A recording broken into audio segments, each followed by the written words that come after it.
My name is Jeannie Borum. I'm part of the corporate team here at Signworld, and I'll be your moderator for our session. For those of you who have not participated or watched one of our webinars in the past, I'll just give you a quick overview of what to expect for this next hour together. First, we're going to do a quick introduction for each of our owners so you can better understand their background, where they're located, how many years in business, and a couple other things about their current operations. And then we'll go into a Q&A session for all of you to be able to ask a question. We have quite a large group of participants today, so we do ask you to keep it to a single question and hopefully somewhat of a simple one if possible, so everybody can have a chance to at least ask one. And we'll have each of the owners give you an individual response. So you'll receive multiple perspectives from them. And then also Jack, our president and former owner, will provide his perspective as well. So we'll go through that Q&A here in a moment. I'm going to go by order of what I see here as far as when you joined in. So David Manley and Jason Randall, you are participants 1 and 2 on my list. So you'll be the first ones to ask. So start thinking now what that question might be. But to get us started, let's turn it over to our owners to introduce themselves and provide a background. Tim, can we start with you, please? Sure. My business is the Visual Edge Signs and Design. We're located about 11 miles southeast of downtown Denver. That's in Colorado, in case you're from somewhere else. We've been in business now 10 years last month. Our facility, which we just renewed the lease on, is about 3,300 square feet, but it's laid out so it really plays more like about 4,000 or 4,500 square feet. We have currently 3 full-time employees. I've been trying to get to 5 for the past 6 months, but I can't find anybody. So that's a major problem. And we're looking at probably $650,000 to $700,000 for this year for our sales projection. Our biggest customer, I would say within the last 2 or 3 years, because we have had bigger, but about $115,000 for one project to tear down and set up a new monument sign. And then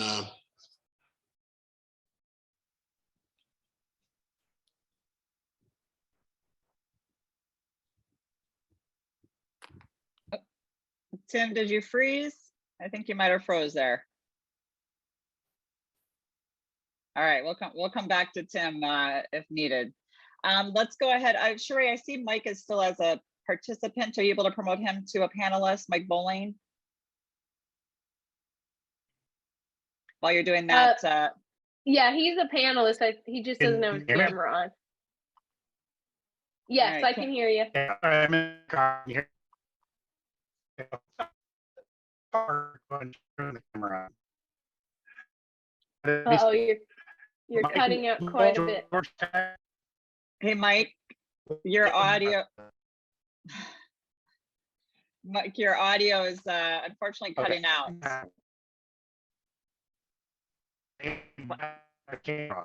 Okay, sorry about that. My connection froze up. So anyway, that's it for me. Thank you, Tim. We appreciate it. Mike Bowling, let's let Mike Snowball introduce himself, and maybe you'll be in a better place for reception for your introduction here in a moment. Mike Sobel, can we have you go ahead with your introduction, please? You betcha. Mike Sobel. I own Mark Your Space. We are located in the Chicago area in the Western Burbs. I've been in business for 13 plus years at this point. Sadly, our facility is only about 2,000 square feet. I've been looking for more space for about 6 months.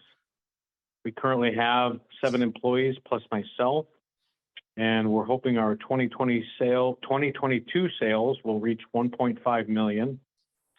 And our largest customer and biggest project are the same people. They are a Truck Country, which is a freight line dealership. So they sell a lot of big trucks and have some large facilities. And we've done one invoice for one facility was close to $290,000. And background career, I was did finance. I worked for HSBC, which was at the time the largest bank in the world, and I did credit risk. Wonderful. Thank you. Thank you for being here today, Mike. And Tim, I wanted to say happy 10-year anniversary last week. Well, thank you. Congratulations. That's awesome. All right, Mr. Bowling, let's see if you can take yourself off mute and go ahead with your introduction.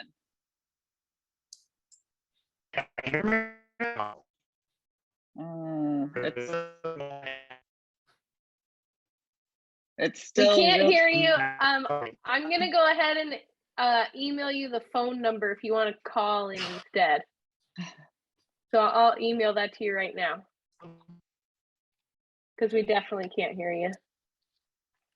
All right. And to our participants, just like any business, you gotta be nimble and work through technology glitches once in a while. So let's go ahead and move this to Jack. Jack, you want to go ahead and do an introduction for yourself? Hi, everybody. I'm Jack Werner. I joined Signworld back in 1995, 27 years ago, as a Signworld operation, 1,200 square feet, one employee. Back in the days when we were more retail, back in the days before we had digital printing, back in the days before the internet. So a chisel and a stone, chisel and a hammer. I started with one employee, ended up with a staff 11, doing 1.3 million in sales. Then selling that operation to go into a process to buy out Signworld, the parent company. I'm now the president owner of Signworld Corporate Office. So when I answer questions today, if it goes more to my experience running one, I'll answer from that. If it goes more to training and policy or from the corporate side, I'll answer from that perspective. Prior to that, I ran a wholesale food distribution company. Perfect. Thank you, Jack. All right, Mike, let's try this one more time. I see you're off mute. You want to go ahead and try again? Okay, how about now? Can you hear me now? Sounds fantastic. Oh, good. So Mike Bowling, Georgetown Sign Company, just outside Austin, Texas. Coming up on our third corporate year anniversary in June. We'll open our doors November of 19, right before the fun of COVID. Currently have about 3,000 square feet, and it's getting a little cramped in there. And including myself, I'm now at 8 employees, and I am fully expecting to do $1 million in sales this year. Wonderful. Thank you for sharing, Mike.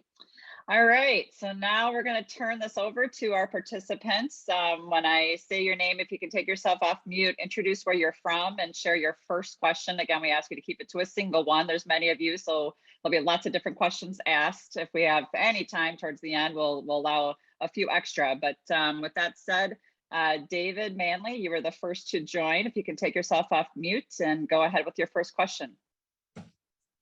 Yeah, my name's David Manley. I'm from the Amarillo, Texas area. My question is, from a startup standpoint, how long did it take you to start seeing business after you got your building secured and all the equipment set up? When did you start seeing business? All right, great question. So Tim, thinking back to 10 years ago, let's add another piece to this. Who was your first customer and how did you find them? I'm trying to remember who my first customer was. I think it was a home inspection guy, and he needed 100 door hangers. And I didn't know a damn thing about door hangers, but I said, yeah, sure, I can do it. And then I figured out where I could get them, and then we went on from there. But that was from a tips and leads group that I was in. Perfect. And what month of business were you in when that came in? Do you remember? Oh, that was the first month. That was the first month of business. It was small order. I mean, it wasn't anything to yell about. But okay. What was the other part that he was asking? When did the lead come in? Where did it come from? And what was it? So I think okay. Well, you got it. You tackled it. All right. Let's move to Mike Bowling. How about you?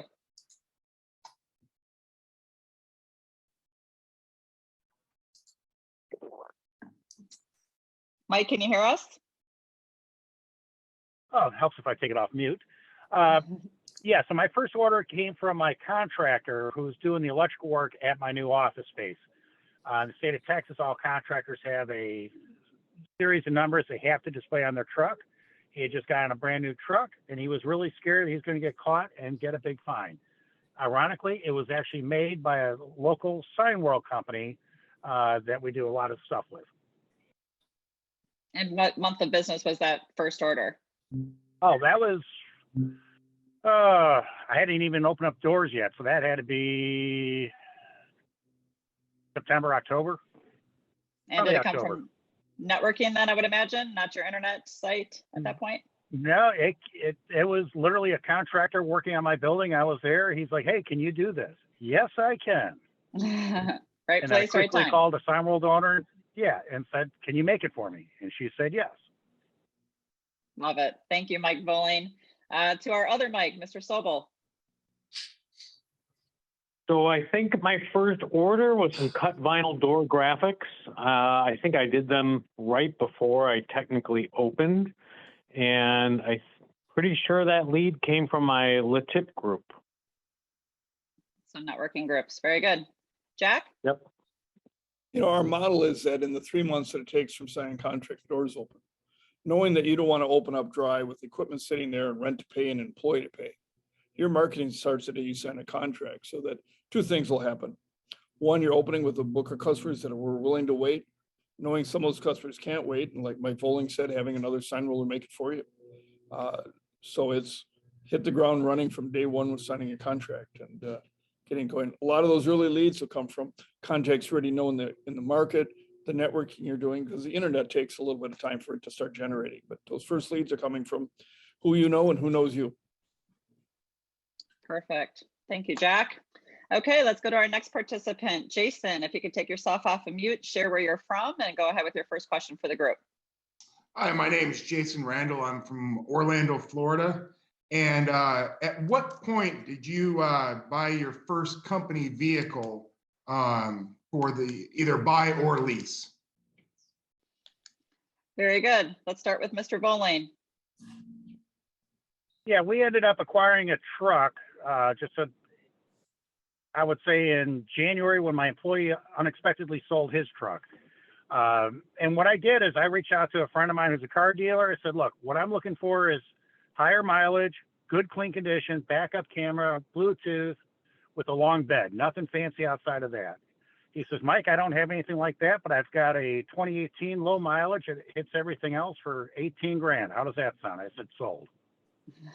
Very good. Mr. Sobel, when did you acquire your first vehicle? I think it was probably in our 3rd or 4th year, and just had so many things that we had to move around, and you know, my car was just so big. So we picked up a used Ford F-150. It was actually one of the people in my networking group's F-150 that they were going to trade in at the time for a new one. Mike, what did you use in the first 3 years if you didn't have a company vehicle? We, you know, kind of if it fit in the car, it went in my car. If it didn't fit in the car, I would see if the customer could pick it up, or I would use a delivery service, a courier. Okay, very good. How about you, Tim? Well, when I started the business, we had a personal car and I had a pickup truck. So I used the pickup truck, and then after a couple of years, sold both vehicles to the business. So we don't own a personal vehicle right now. Very good. Thank you. Jack? Realize that most of the signs in the world are interior.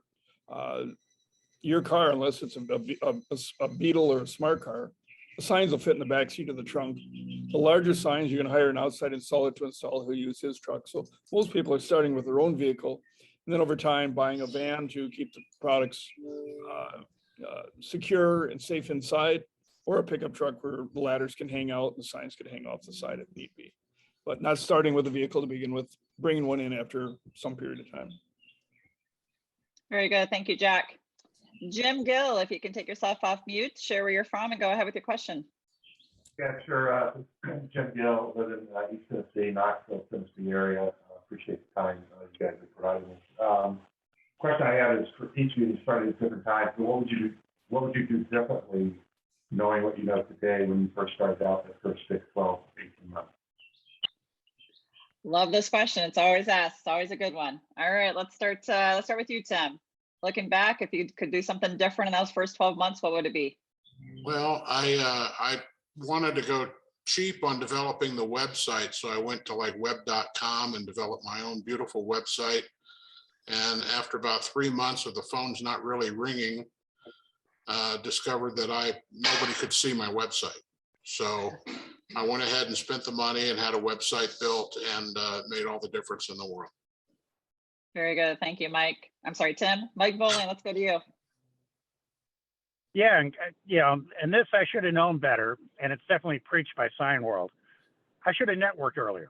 I should have gone to chamber meetings. I should have joined a B&I group. I was so focused on website, facilities, all the other mechanics, and I should have known better as a sales and marketing guy. Very good. Networking is important. How about you, Mr. Sobel? What would you say you do different in the beginning if you know what you know now? Very similar. Being the opposite of sales in my professional career, I should have started selling from the day I signed the dotted line with Signworld. And you got to fake it till you make it, and you use other Signworld guys to help you execute your orders. Very good. Thank you. Jack? I think they've pretty much explained it. Get the website up and done it right. Get out there networking earlier. Nobody knows who you are, and you got to get the word out there. Very good. Steve, if you can take yourself off of mute, share where you're from, and go ahead with your question for us. Hello, everybody. Thanks for having me. This is Steve. I'm in the Dallas metro area. My background is in finance, former C-suite executive, and I'm done boring you with that. My question, and I've watched some of the seminars and haven't heard this question, so I'm wondering if it's something that's explained later and you don't have to worry about. My biggest concern has to do with correctly estimating both the cost of the project to the client as well as the lead time so that you can effectively manage expectations. What's been your experience? Great question, Steve. I have not heard that one very often either, so it's a good one. All right, let's start with you, Mr. Sobel. How did you feel comfortable pricing and understanding the lead time needed for projects? So I'll tell you, you have it way better off than I did. Corporate is pretty straightforward. You're inputting your costs, you're inputting the margins that you want. So it's very easy and quick to see what type of profitability you have in each project. As far as determining the lead time, it's A, experience on how fast you can get stuff done in your own shop, and B, padding whatever a supplier tells you that they're going to take to get it done, so that you can under promise and over deliver. Very good. Thank you, Mike. Tim? First off, I'm still on Sirius software, and I don't plan to change. It worked very well for us, but I attended the training seminars that Signworld did provide, and that helped me gain a lot of confidence in the system. And as far as estimating lead times, I have an undergrad degree in industrial engineering, so that kind of helped me out a little bit there. But it really does take a little bit of practice. And I know that they say Signworld owners don't make signs, but when you learn how to make signs and you hire people that know what they're doing, then you figure out what your lead times really are. Very good. Thank you. Mr. Bowling? Yeah, I guess I wasn't too worried about that. The software we have is pretty good in getting you estimates. Signworld will provide you with a cheat sheet on suggested margins that's been tested, which is relatively accurate. Obviously, local markets can and do vary. As far as lead times, you just figure it out as you go. And just tagging on to that other comment was just made about, I've helped make some signs. It's not often. They try to shoot me out of there as quickly as they can. But I do hang around there and ask questions so I can see what the process is. So as I understand the process, I can now go, okay, for this sign, it's going to take this step, this step, this step. Okay, it's going to take you this long. And of course, that'll vary a little bit depending on supply chain as well as your own backlog. But in the beginning, you'll be shocked at how quickly you can get signs out. So many suppliers will deliver the material same day. You can print it same day and get it all turned around really fast when you're new. Very good. Thank you. Jack? Beyond what the owners have talked about here, realize you've got a journeyman sign maker that's got 5, 10, 15 years experience, probably knows where to buy the materials, knows probably how long it's going to take and where you're going to have challenges to it. You can also reach out to other Signworld owners who are going to help you understand how to price things and how to manage time. That's all part of the not only initial training, but the ongoing training. I'll just add also, you have a mastermind group that you're part of where you can bounce ideas off of. You have new owner calls that you're part of where you can ask your teammates, how long certain signs take. And then you're probably hopefully going to have a production meeting with your staff. So you're always on the ball, understanding where projects sit and how much is still in the queue. So, to Mike's point in the beginning, it's easy because you don't have a lot of projects in the queue. As time goes on, you'll manage that through your production meetings and working with your staff closely. All right, let's go to our next participant. Mark, if you can take yourself off of mute and share where you're from and go ahead with your first question for us. Good afternoon, everyone. Mark Hebert from Beaumont, Alberta, in Canada.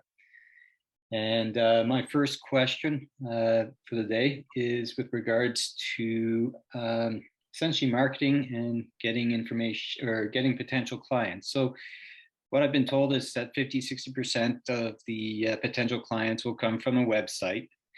And so that leaves essentially 40–50% of other avenues.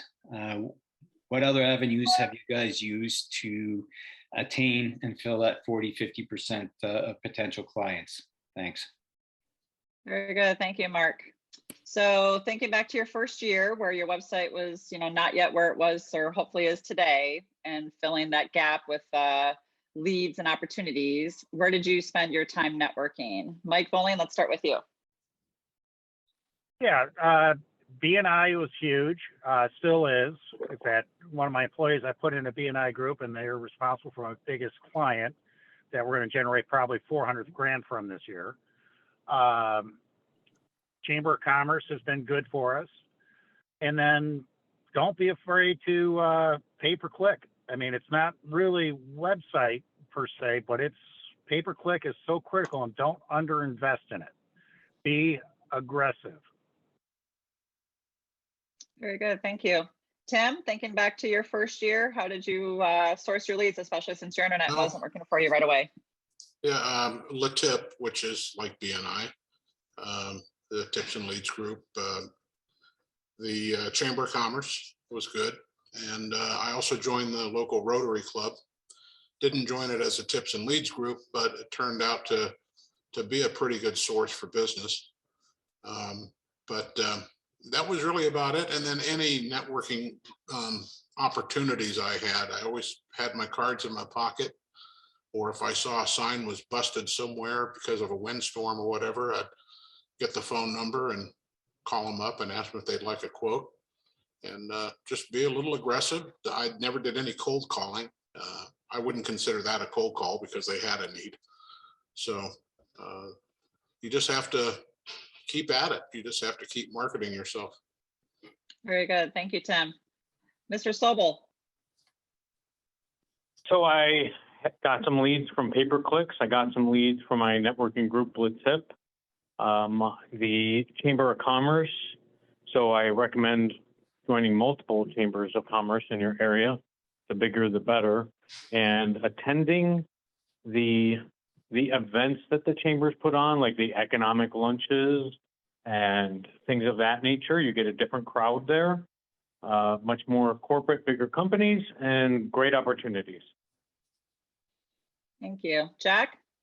Beyond what they've talked about, it's reaching out to all the contacts you have in life, not to sell them a sign, but to just offer your services and let them know that you're capable of managing projects. Even though you're new in the sign business, you probably have more project management experience than the sign guy down the road that is a doer, not a planner.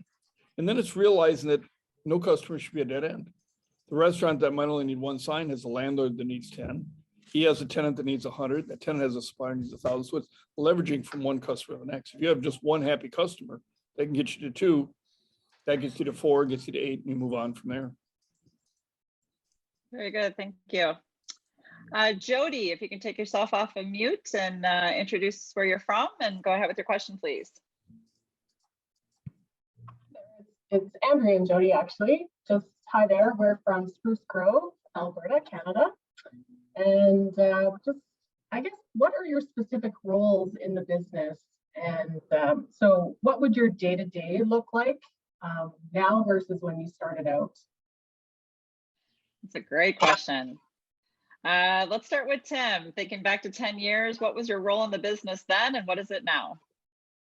Well, my role in the business then was to do just about everything. I was lucky enough to hire a very good designer production guy when I first started. My role now is I'm still involved in sales and estimating and all that, but trying to step out of that role and turn that over to my son who works in the business. And I'm working more on the business now than I am in the business. Very good. Thank you. Mr. Sobel. Very similar. Yeah, you know, when I first started, I was working in the business 100% of the time, doing whatever needed to be done, helping out wherever it needed to be helped out. And within the last probably 3 years, with the help of a business coach, I really spend half a day in the office. That doesn't mean I'm working in the business the whole time. I spend half the day out of the office, and I'm definitely not working in the business during that half of the day. So my mix has changed quite a bit over time. Mm-hmm. Very good. Mr. Bowling. Yeah, when I first started up the company, number one, I made a home run hire in that first hire. That's a really key thing for any of you guys who end up going down this path. So I knew once we got the order in, he'd be able to handle it. Now, frequently, because it was just me and him, I'd help out with installations because I didn't have technical capabilities. But my focus was on sales, marketing, overhead, and so forth. And now my goal by the end of this year is the company can run in my absence. And I'm starting to get there with the key strategic hires and so forth. I spend most of my time right now focused on sales. And interestingly enough, it's more on the simplistic and electrical sales side. And I have my first employee who's moved into a quasi sales role. Anything really creative, I just turn over to him. He takes it, he upsells the customer, but he also designs it in a way that can be built, which is awesome.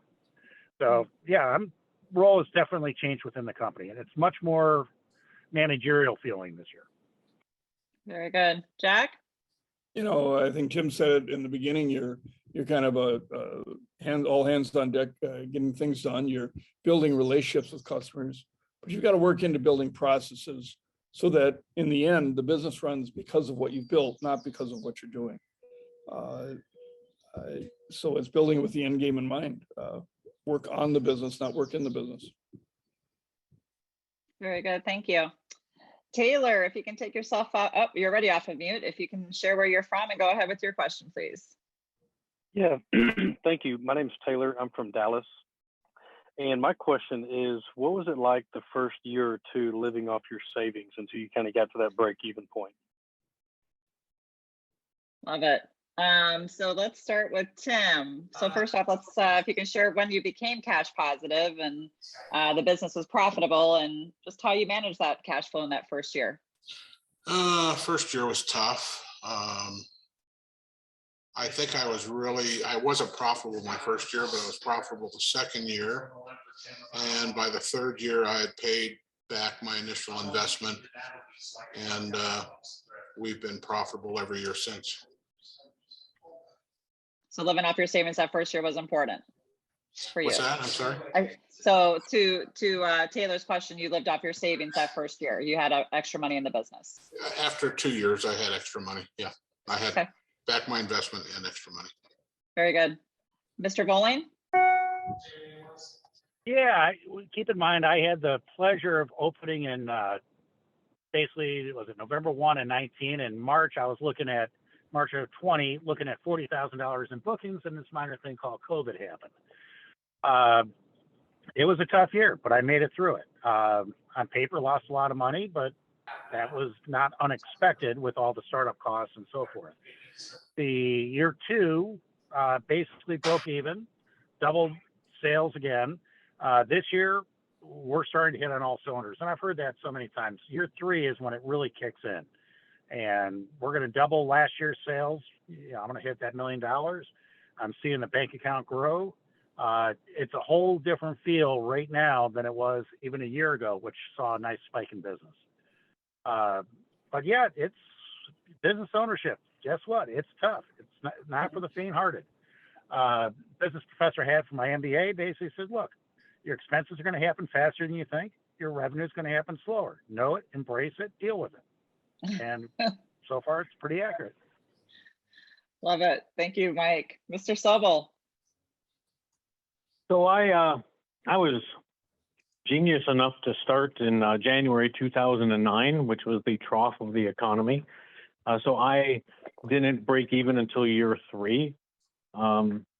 It was tough, but not unexpected, just like everybody else had said. And obviously things are much different today. Very good. Thank you. Jack? We've got a couple guys here that started at the wrong time, no doubt about it. Our average to cash positive is about 6 months. Modest income year 1, better year 2, better year 3. So we recommend, in addition to the monies for the business, you set aside an amount of money equal to 1 year's worth of living expense, not your W-2. That was pre-tax, not your net income. Also didn't spend it all. But what it takes to put food on the table, gas in the car, pay the mortgage, equal to 1 year, using some to supplement year 1, using some to supplement year 2. Hopefully by that, you're back to normal life. Very good. Thank you, Jack. Do you want to go ahead and start your slideshows for us? Are you able to do that? Yeah, there'll be 3 slideshows that'll go here. No audio to them. We'll continue with questions.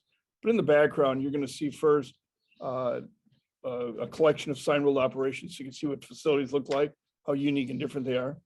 The second slideshow goes to what is a sign, not only what can be made in-house with the original equipment, what needs to be subcontracted, and then it'll go into an area of unusual things that you might even think of as a sign to broaden the horizon of how big the business is. The third slideshow goes to some of our wall of fame, showing some of the bigger projects that Signworld Owners have shared with us. So go ahead and continue with questions, Gene. Thank you. Andy, if you can take yourself off of mute and go ahead with your question for us today.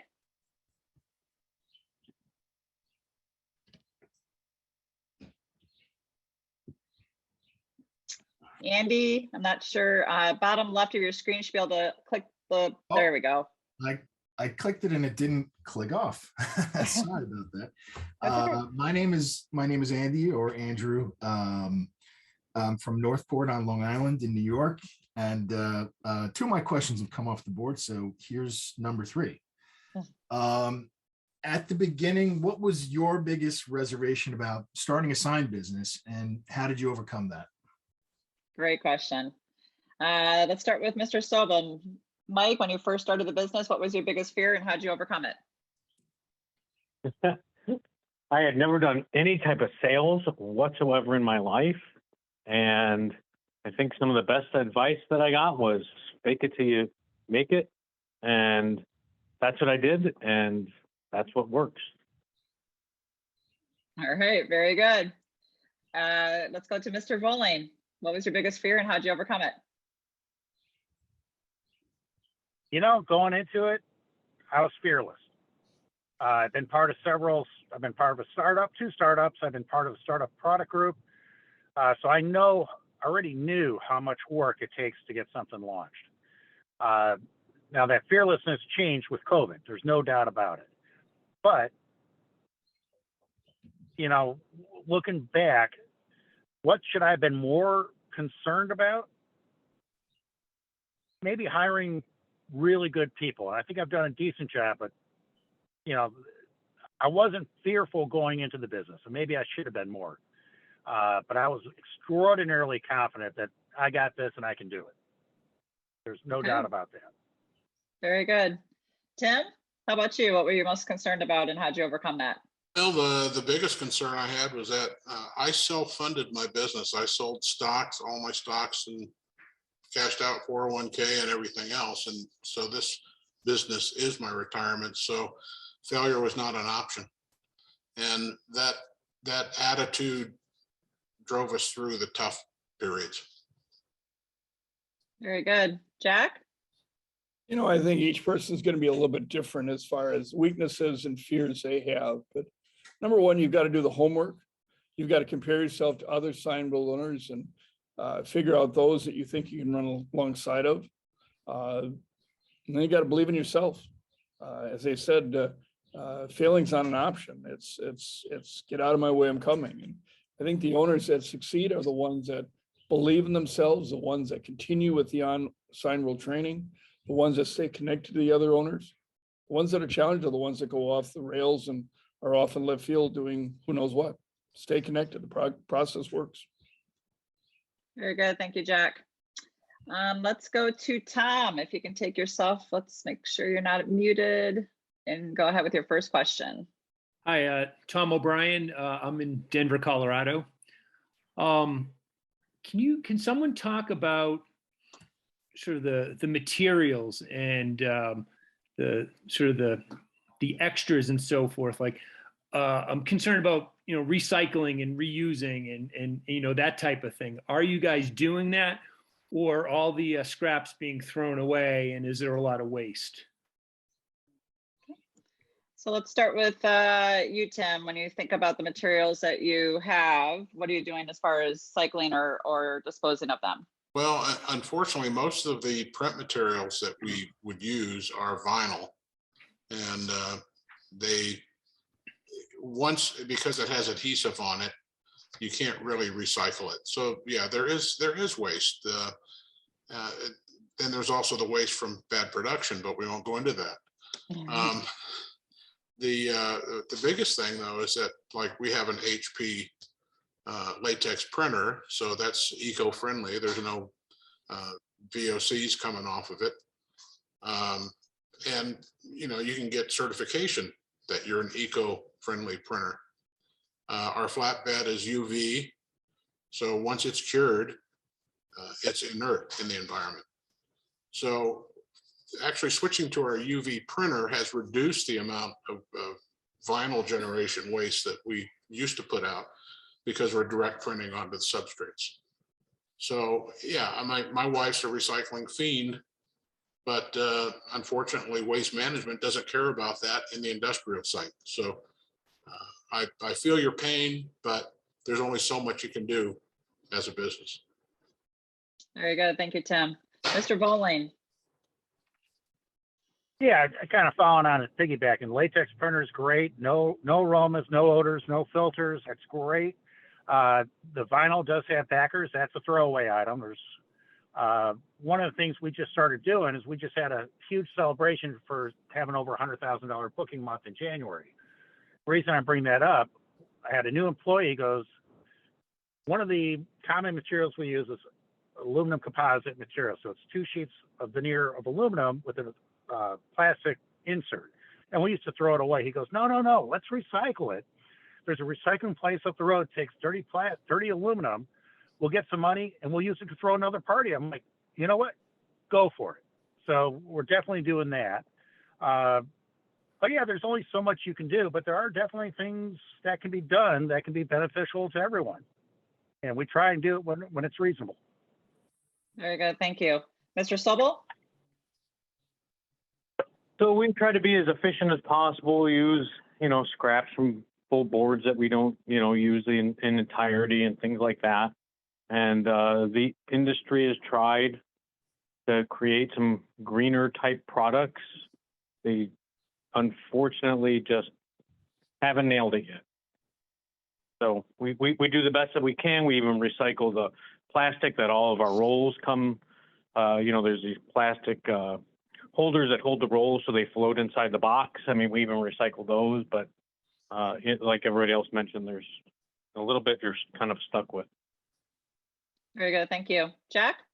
I think with HP printing, as Tim mentioned, latex printing, having no solvents, having UV printers, having the recycle bin that many Signworld owners have to recycle all their unused plastics, scraps. We're probably doing more than most other sign companies are. And many Signworld owners, because of the HP printer, have registered themselves as a green sign company. Very good. Thank you. Okay, our last participant, Lewis, I know you had a question in the Q&A. I don't know if you want that to be your question, but please take yourself off of mute, share where you're from, and ask your question for us today. So I'm Lewis Rice. I'm in Southern California. Orange County area, down by Irvine. Background, I come from a long line of working in operations and working for different custom engineered applications. So the operation side of stuff won't scare me. I guess I had a follow-up question to that, but if we have time, we can cover that. I think my specific question to the owners would be, what did you do well in those first year or 3 years that you would repeat, and what do you change or do as you grow? Okay. So, Mr. Snowball, thinking back to your first years, what were the keys to your success, and what do you continue to keep focusing on to continue growing? Understand your numbers from day one. Don't get lost. Understand what's making you money and what's maybe not making you money or making you very little money. Understanding what's most profitable for you and what you should be pushing versus what you should be avoiding. That's my advice. And your continued success, is it focused more on the numbers, or are there other things you're doing that you think have led to your continued growth that you've had? We stay in our lane. It's very important that you stay in your lane, do what you do well, and pass on the stuff that you don't do well. And I think that has helped us grow, and it helps us provide amazing customer experiences. And it's the reason we have over 200 5-star Google reviews.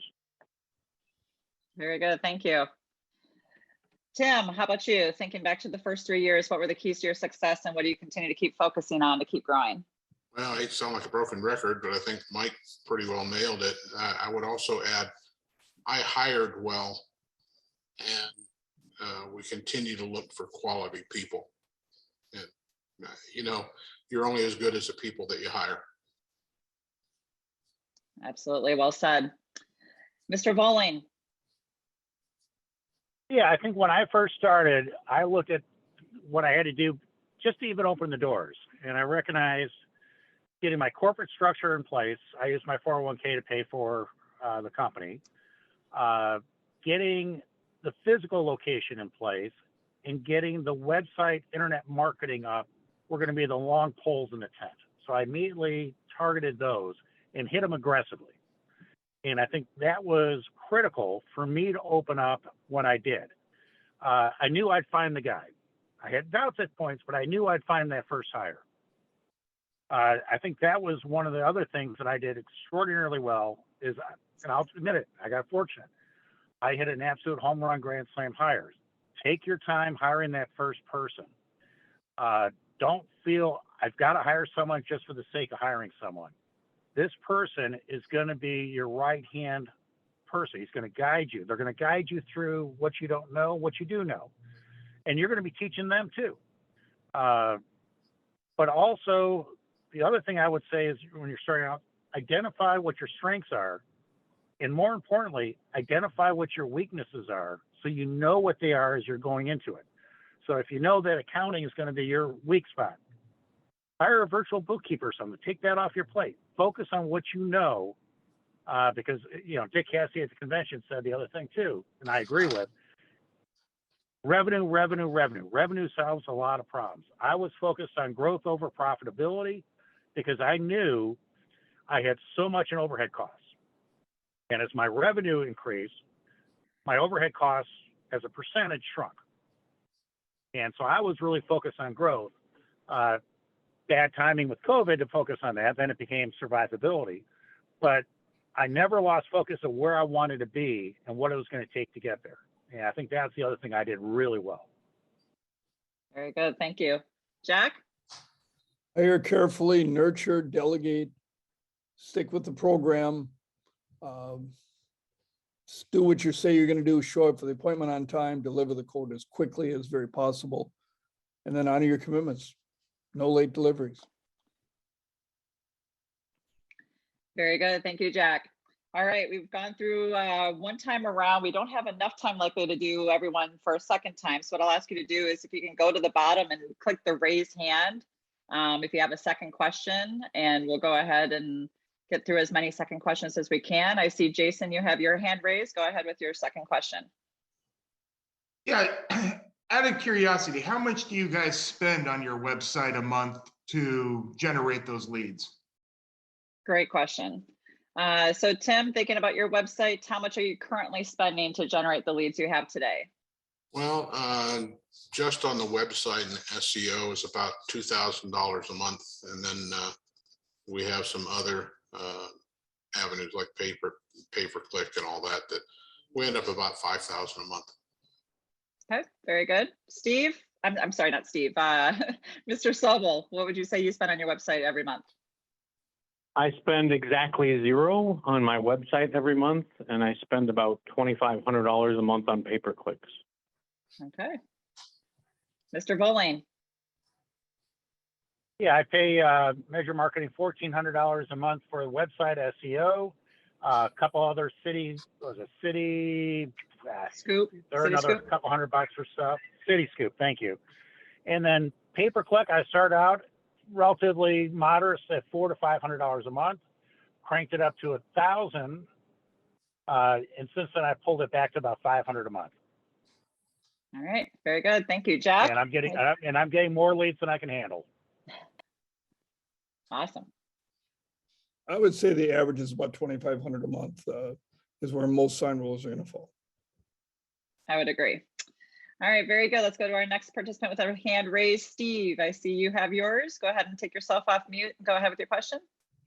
Yes, thank you. I'm just curious, aside from luck, which Mr. Bowling has, which hopefully he could share with us, how do you go about quantifying or qualifying a candidate? Is that something that you learn through orientation to make that first hire and get it right? Great question. So thinking back to your first hire, what resources did you use to make sure it was a good hire? Let's start with you, Tim. Well, I utilize the Signworld folks to help me evaluate the people that I was thinking about. And, you know, they steered me clear of a couple that I didn't have a good gut feeling about, but, you know, it's getting close to the move-in date and everything else. And you start to say, really, I really need to have somebody. And we found a candidate that I was willing to wait for a couple of weeks before I opened. And he was with me for 3.5 years until he got his IT degree and went on to bigger and better things. But he was a great hire. Very good. Thank you. Mr. Sobel, how did you come across your first hire? What resources did you use? You know, I used my own interviewing as well as using the resources at Signworld. I think at the time, Terry was helpful in doing interviews for possible candidates, and it was extremely valuable. Very good. Mr. Bowling? Yeah, so I placed an ad out with Indeed, got a handful of responses, a lot of junk. But I interviewed 3 different people. I was feeling okay the first 2. When Ryan showed up, he knocked it out of the park. His attitude, his enthusiasm. He had already researched the printers because he'd asked, hey, what printer are you using? He had already done a lot of YouTube videos on the printer. He said, man, you're getting a cool piece of equipment. But okay, I hire on personality, assuming you meet the technical qualifications. But how do I know he's really new? How did I know he could actually walk the talk? So he interviewed with Terry, the tech manager over at Signworld. Terry called me back. He goes, Mike, you got a good one. I said, great. So next up, I had Dan Werner interview him. Dan called me up. He goes, Mike, all I can tell you is he's hungry. He's knowledgeable. He can do everything in the world for you. He'll go down with a sinking ship if he has to, but I'm not sure you can afford him. I was like, okay. I knew he was making some pretty good money at a local sign company. Took him out for dinner, made him an offer, or scoped out the offer, and him and his girlfriend's eyes just lit up. What I didn't know is, yeah, he was making a lot of money, but he's being run into the ground, and he hated the company he was with, and he was getting ready to leave the industry. Now, he's loving life. I give him a lot of freedom, and he treats the business as his own and so forth. So get the right guy technically, but man, make sure it's going to be a great fit for you, because that first hire really sets the tone. It's recoverable. And I've got a lot of other Signworld owners and masterminds that did not experience what I did. And they're, it took them a little longer to find their groove, but they do. But man, if you can eliminate those false steps, you're so much better off. Very good. Thank you, Mike. Jack? We're going to give you the ads place, tell you where to place the ads. We'll spend a lot of time in HR discussion and new owner training. You're going to interview for culture. Terry, our technical trainer, will interview them for knowing the equipment, hardware. Dan or I will interview them for multitasking, quality control, project management. Then we also encourage you to reach out to the other Signworld you met through the process. Have them help interview. They've got more track record on interviewing than you do. And then while people interview well, do they perform well? So pay for a day's wages. Have them go work in another location. See if they show up on time, get along with others. Are they creative? Do they manage their time? Do they make mistakes? People interview well, but that doesn't mean they perform well. So do your homework, do your background checks, and really check them out. Don't be so hungry to just hire a warm body because they said they know how to turn on a printer. Very good. Thank you. David, if you want to go ahead and take yourself off mute and go ahead with your next question.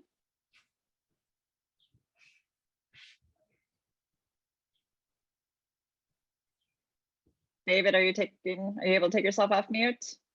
Sorry, I took my hand off. What is your least favorite and most favorite part of the business? All right, least favorite and most favorite part. Let's tackle this one quickly. Tim, how about you? Depositing checks is my favorite thing to do. And the least favorite is going after deadbeat customers. I've only had 3 in my 10 years, but collecting money to me is kind of a waste of my time. So. Well said. That's about it. Mr. Bowling, favorite and least favorite? Can't beat those two. I mean, when you deposit those checks, especially sometimes they can be 10, 20 grand a piece. It sure does make the checkbook warm in your heart too. But outside of that, a job well done. When you see dealing with a new business owner and they get excited because all of a sudden you just help make their dream come true. That's pretty cool. I've never received a hug in my previous careers, and I can't tell you how many hugs I've received from clients who are just thrilled. The least favorite is, hey, let's face it, jobs go sideways sometimes, and sometimes it's the customer's fault. But it's not fun dealing with an unhappy customer. But you work it out and you make it, you just, either you figure it out or I've only had to fire 1 customer, so. Love that. I gotta say, I've done a lot of these sessions and I've had that question asked many times. I've never heard hugs as the favorite part of the business. So that's a good one. I like it. All right, Mr. Snowball, how about you? Well, it used to be depositing checks, but nobody pays by check anymore. So honestly, my favorite part is kind of getting the deposit on a big deal. Because that's like a team thing. We all get excited about that. And it definitely energizes the office. And the thing that I least like is when a vendor of mine makes a big mistake. When we make a mistake, I know how I'm going to fix it and I know what it's going to cost me. But sometimes I don't know how a vendor is going to respond to a mistake that they made and how quickly are they going to make my client happy because it's not their client. That's my heartache. Very good. Thank you. Jack? I think being in charge of your own business, building your own culture, picking your customers, picking your clients, puts you in a different spot in life. You're finally in charge of what's going on in your life. I can't say there was a lot of bad things. You got staff, you got projects, you got commitments, but in the whole balance of things, too many pluses to defray the negatives. Very good. Thank you. Taylor, I see your hand up. Go ahead and take yourself off mute and go ahead with your question, please. Yeah, thank you. I might have missed this somewhere, and I guess I'm curious, all these different sign designs are very creative, and I know there's different substrates. Who's coming up with these designs? Is this a software? And if it is, how long did it take each owner to kind of, feel somewhat proficient with it. So Tim, do you design your own signs, and how did you learn how to do that? Well, first off, I have a full-time designer and he designs signs. We utilize Adobe. What is that, Sean? What's your software? Sean, what's your software? Your design software? Adobe what? Illustrator. Yeah, Creative Suite. Yeah, the Creative Suite. Yeah, it's a design software that most designers are going to know how to use, but it takes somebody with some design talent to do a lot of that stuff. And the vendors will help you out a lot as well. There's a lot available to you, and 9 times out of 10, the actual design of what somebody wants is going to be submitted to you by the client. So, yep, very good points. Thank you. Yep. Mr. Bowling. Yeah, pretty similar. Some clients know exactly what they want and they tell you exactly what they want, and it's easy. Some clients know they want a sign or a vehicle wrap or whatever it is, and that's what they know. The good news is I've got a full-time designer plus my first hires, so I got 1.5 designers plus I have SignPack as an outside resource. We use Adobe Illustrator. How long did it take me to figure it out? Let's put it this way. I can open up a file. I can see what the file is, but if you want me to manipulate the file, you're talking to the wrong individual. And I like it that way. Very good. Mr. Sobel. So the first sign, my first employee knew Illustrator as well as how to build signs. So they could do most of the designs. I mean, most of the designs aren't super creative, so to speak. And luckily today, you've got some great vendors out there. If you don't have a super creative designer that you can send it to, and they will come up with a great package for you. Right now, I have a full-time designer who is creative. So, you know, she creates most of those, but when we're too busy or what, you know, we may outsource. Very good. Thank you. Jack? I enjoyed that Tim couldn't remember the name of the program that he uses there. Owners are not there to make signs. You'd laugh at the stick figures that it's taken me 27 years to get good at. You're going to have the staff to do it, but remember, the customer's been in business longer than you have. They already have their logo. You're taking the artwork on their business card and putting it on the vehicle, putting it on the building. So you're manipulating, blowing up more than you are. You're enhancing more than you are creating from scratch. Absolutely. Thank you, Jack. Mark, I see your hand raised. Go ahead and take yourself off mute and ask your next question, please. All right, with regards to my second questions, it pertains to the business plan, and I'm sure that most of you guys have probably started with one. Pertaining to revenue and forecasting revenue over the first to 3 years, how do you ensure that your plan is realistic and attainable? And were you guys off by a margin factor to some degree, or were you on bang on during your as you were growing over the first 3 years? So I know Mike and Mike both joined during COVID and the 2008 recession year. So their first year plans probably didn't meet their mark, but let's start with them. Looking back, business plan, financial plan, were you on target? Were you off target? And how did you resolve that? Let's start with you, Mr. Bowling. Okay. I would say by the end of the year, my bookings were actually not that far off course in year one. Expenses were way higher than I anticipated. You know, like I think I mentioned earlier, business plan is a good guide for what you think the business will be. It's not what your business will be. So it's kind of like when you go to war, your battle plan only survives the first skirmish. Individual circumstances will change. I think revenue in year 3, I'm going to surpass what I had in my plan by far. But I'll say my expenses are definitely higher. I think the volatility month to month really caught me off guard. But there's no doubt in my mind it was COVID related. As numbers went up, my business went down. As numbers went down, my business went up. So it's probably not representative of what you all would see moving forward. I think you'll see a lot more level flow growth. Very good. Thank you. Tim, thinking back to your business plan, your financial targets, how do they match up? Let's see, my first year, I was about 20% behind on revenue, and I attribute that to the website issue. Second year, we've grown at 25% per year, except for the COVID year where we lost 8%. But then last year we were almost 30% over the previous. So once you hit your stride and you know what you need to have out there in the mix, and you know what your numbers are, you're making your sales calls, you're doing your estimates timely, and you know what it's going to take to hit your goal, you'll hit your goal, but you have to measure it.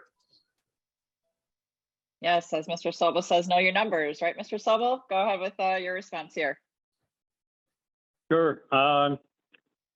As I mentioned before, started January 2009 in the trough of the economy. Growth definitely underestimated or overestimated how quickly it would recover. So didn't meet the business plan.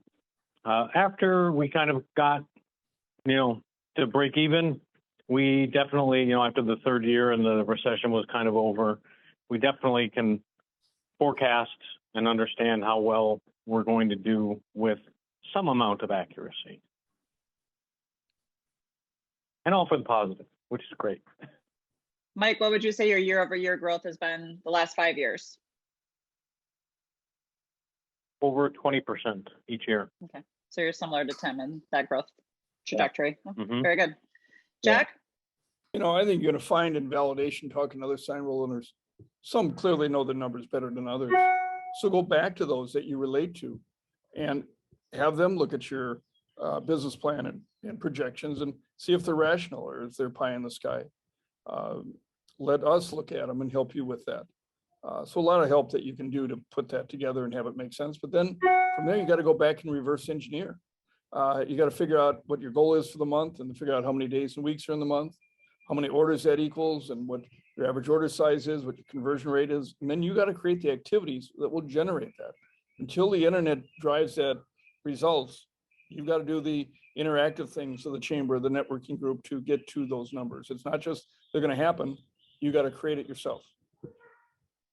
Very good. I know we're a few minutes over, but Tim and Mike, I can see you. Can you give me a thumbs up if we can give time for 2 more questions? I got 2 more hands raised, just making sure.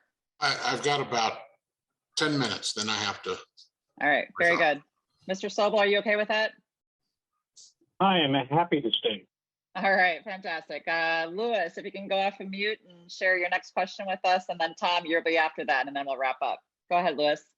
Yeah, I just a quick, I'll go to the follow-up question. How much has cost or lead time played into the startup issues as well as within the last year or so with, I'm sure everybody experiencing some level of supply chain? So as far as pricing the projects properly and meeting the due dates, is that the question? Okay. Yeah. How much has that been a defining factor during the owner's startups cycles as well as just within the last year? Okay. How about you, Tim?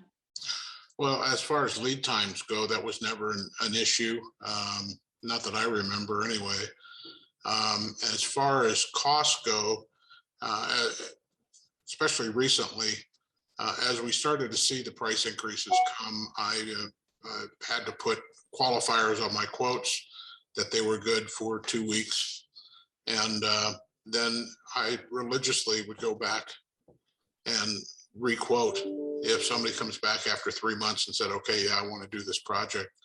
And I would just tell them I have to requote it because all prices have gone up. And don't forget your labor costs and your installation costs and all that, because your costs have gone up as well. So Tim, as you've requoted those projects, did that price increase lose any business? No, Or do they understand? I've not had one person say, no, that's unreasonable. Everybody knows that the costs are going up. Yeah, very good. Mike, thinking back to I'm sorry, Mr. Voling, going back to the early years, lead times and quoting properly, was that an issue for you in your business at all? Not in the early days, but if you needed something, call Grimco, one of the top suppliers I use, and it's delivered that day or the next day. Currently, yeah, supply chain's a big challenge. I'll throw a quick story out there. I've got a big order for a vehicle wrap of a fleet, 70 some vehicles. They just picked out matte indigo blue. It's a 3M color change vinyl. Right after that, 3M stopped producing it. So I had to go out and buy 50 rolls of matte indigo blue and corner the market of the existing inventory in the United States to be able to satisfy that project. Desperate times require desperate measures. It was a business decision. It was an expensive business decision, but I locked in the customer for one. They have nowhere else to go because they can't get it anywhere else because I have the country's supply. But in general, people are understanding that, hey, material costs. You go and explain, look, a sheet of or 4x4 at Home Depot used to cost me $8. It now costs me 20. And they see it on a regular basis. Materials, steel, aluminum, all that has really jumped. I now have a clause in all my estimates, 30 days. And so far, it hasn't been a problem. Anyone who does come in, I say, hey, I got to requote it. They go, hey, we understand. Be gentle, is what they say. And you just come in and you come in with it, and they generally go, okay, let's go. Love it. Thank you. Mr. Sobel, thinking back to those early days, did lead times and or pricing projects incorrectly hurt you at all in your business, or was that a concern for you? Back then, lead times were no big deal, and pricing really didn't make any big mistakes. Today, we have on our quotes that they're only good for, I think, 10 days now. At one point during the height of COVID, aluminum prices were jumping like daily. So that's why we shortened that. And just like other Signworld owners have experienced, when you requote and it's higher, they understand because most of them are manufacturers and stuff or have to buy things and they get it. Very good. Thank you. Jack, any comments? No, I think they pretty much answered that well. Okay, very good. All right, our last question today, Tom, if you can go ahead and share your last question for the group. Yeah, was there any piece of equipment that became a game changer for your business and was able to accelerate, your growth? Okay. Tim, let's start with you. Was there any piece of equipment that you acquired that changed your business and helped you grow? Well, I'd say my flatbed printer changed the dimensions of things that we could do. My bucket truck, though, has really, it's well utilized in service work. So that's a new direction that the business is going. But the flatbed made a huge difference as far as some of our large panel work that we were doing, because we used to do it the old school way where you print the vinyl, laminate the vinyl, apply the vinyl, and there's a lot of room for error and waste in that. The flatbed was so important that I'm now getting rid of the one that I bought 5 years ago, or that I leased 5 years ago, and I'm replacing it with a new one, which should be in the next week or two. So Tim, since you have acquired additional equipment like that, what year were you when you first bought your flatbed? 5 years. 5 years. And would you say before that it was needed to drive that growth, or just since then? I was doing so much flat panel work that it was required for me to continue to be at the profitable level I wanted to be. Okay, very good. Thank you. Mr. Voling, have you acquired any additional equipment outside of the basic package? One thing we bought early on, in fact, it was even before we opened doors, I started scouring Craigslist looking for panel saws. These are, and what I ended up finding was a used panel saw that was actually from a sign company that bought it used from Home Depot. So it's this big saw you see that takes a sheet of plywood and cuts it in both directions. That just simplified so much of our different signs. Because, hey, customer says, I need a 3x4. No problem. Put it up there, cut it in piece.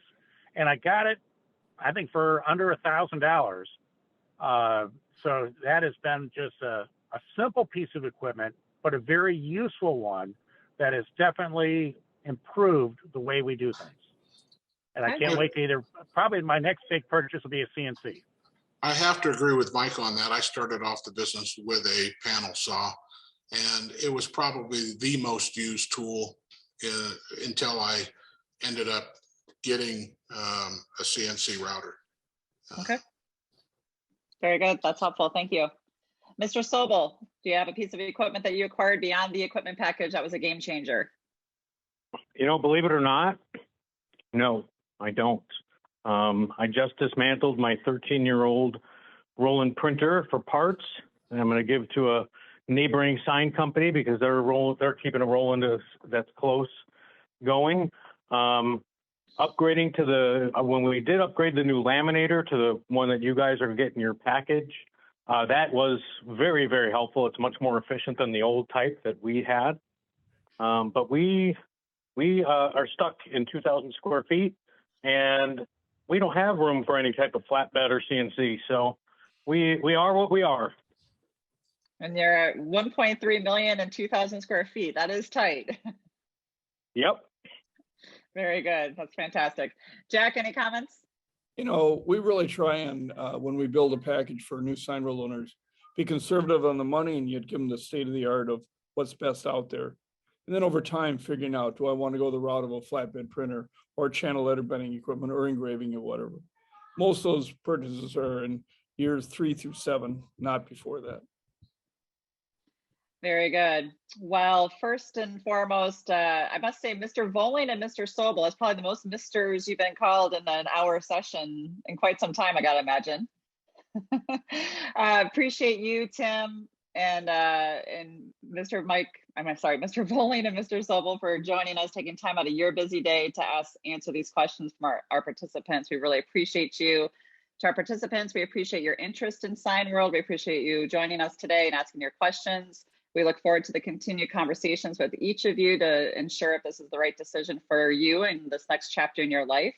So with that, we'll conclude our call today. Thank you all for joining.